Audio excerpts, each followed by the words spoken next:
Conflicts.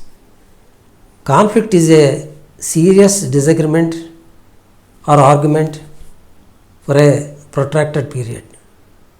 The conflicts stay for a long time unless they are resolved. Here, can we live with the conflicts? The answer will be certainly not, because conflicts create lot of unhappiness, distrust and unhealthy trends, and above all, the organization goals take a back seat and individual goals occupy the front seat. That hampers the productivity as well as the organization culture will also be affected. Hence, we have to strive hard to resolve the conflicts. Conflicts are natural and common. Can we prevent the conflicts? Can we avoid the conflicts? I will give a simple example in the banking scenario. We had a very nice officer.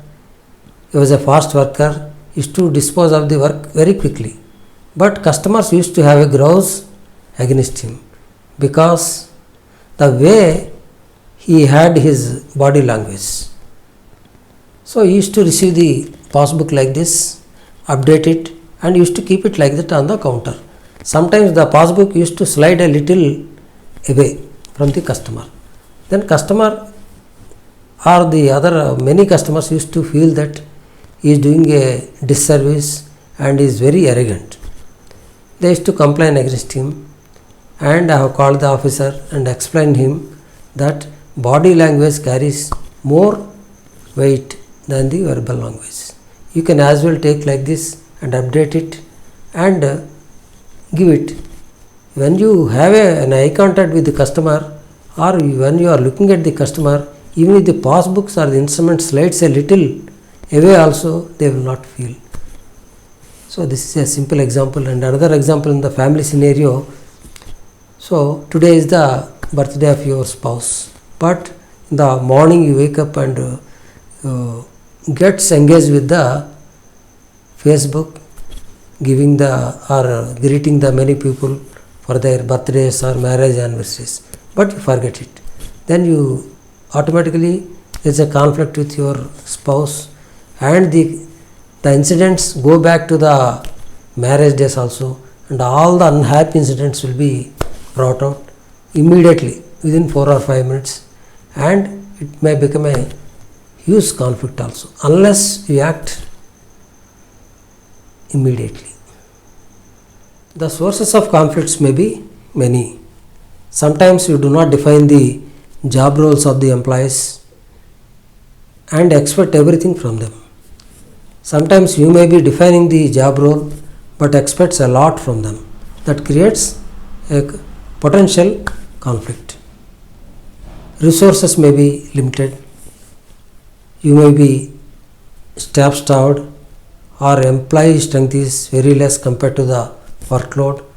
Conflict may arise. And many times self-centric goals, when they occupy the front seat, definitely it creates a conflict. You want to get the work done even though the employees have to sit late, but some employees, they may think that they have to finish their job in the scheduled time and go. So this creates a potential conflict in the organizations. And when you are working in teams, lack of understanding creates lot of problems. When the communication flows is not smooth, when there are many arguments unresolved, then it leads to a potential conflict. Sometimes, not sometimes, we can say many times, when the tone is very harsh or in high pitch, it tends to a conflict. When working in a team or group, the interdependence will be there. When one's work is hampered because of the slow down tactics of another employee or his low potential, automatically the conflict will happen. Conflicts will happen because of the leadership styles also. Autocratic leaders or authoritative leaders, they want to impose everything on the staff members without an understanding of the potentialities or the individual differences that may lead to conflicts. Democratic leaders, they want everything to be discussed in the group, and sometimes that may hamper any quick decision that may lead to some conflict in the potential people who can or who are waiting for the decision. Relationship managers, they build a very good relationship among all the staff members and they want to resolve the conflicts. In a team, so much diversity will be there and potential will be differing, and so many people will be wanting some job knowledge or skills to be imparted to them. Unless until we know the handicaps, strengths or weaknesses of the people working in a team, certainly will be in a disadvantageous position, and there will be a tendency for the rise in so many conflicts. Conflicts may arise due to discrimination also. Discrimination of gender, age or physical disabilities. Conflict resolution is very much important in any organization to boost the morale of the employees. If the conflicts go on for a longer period, the morale of the employees will be affected, productivity will be lost, and also the organizational goals take the back seat. How to resolve the conflicts in such a situation? Whenever there is a conflict, the source of conflict may be very petty or trivial matter.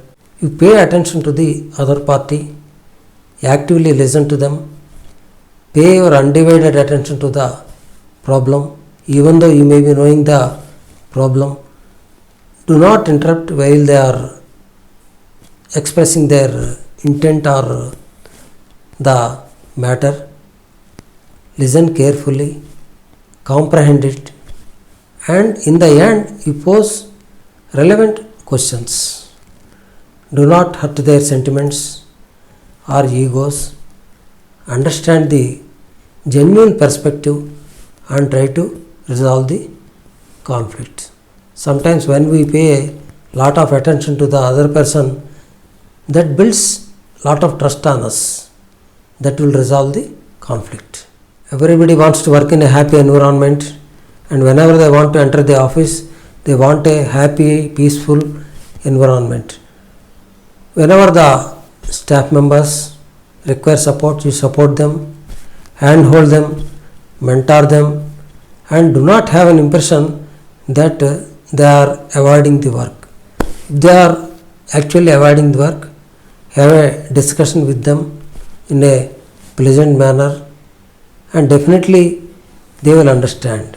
Once you enter into a bitter arguments over their productivity or deficiencies, definitely their ego will be hurt, and that will create a very wide gap, and it is very difficult to fill up. So what I want to suggest is not the appeasement, but having a closer dialogue with the staff members. Definitely you can win their hearts. Empathy and emotional intelligence, they are very important in avoiding the potential conflicts. I will give an example here. When I was working in inspection and audit, I have gone to one branch and we have earmarked one day for the inspection of the units. But one person has requested us to postpone the activity by one day. But that manager was not accepting. Somehow the account operations are okay, satisfactory, but that manager was insisting that it should be conducted on the same day. Then I have spoken to him over phone and I sensed some sort of disturbance in his voice. Then I have convinced the manager for the postponement of the activity to the next day. When I found when we have visited the unit the next day, he was explaining that at that time when we have called him, there was an accident in his unit and people were all perturbed. So he was in a disturbed state and requested us for time. So having an empathy and understanding others' feeling is very much important in avoiding the conflict. Had we gone for the unit visit at the same time, that would have created a gap between the customer and the branch.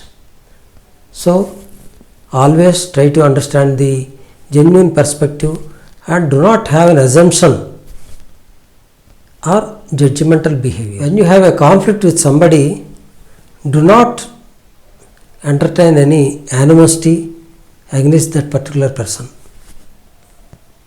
Keep your cool, be normal and act normal. Do not have any intentions while speaking to him, and that will help you in resolving the conflict in a lesser time.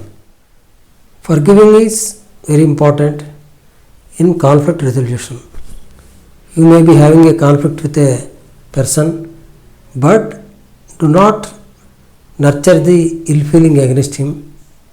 Have kindness, love him and show your normal behavior to resolve the conflict. For resolving the conflicts, lot of patience is required, and understanding the genuine perspective and understanding the intent of the people are all very much important in building your skills to resolve the conflicts.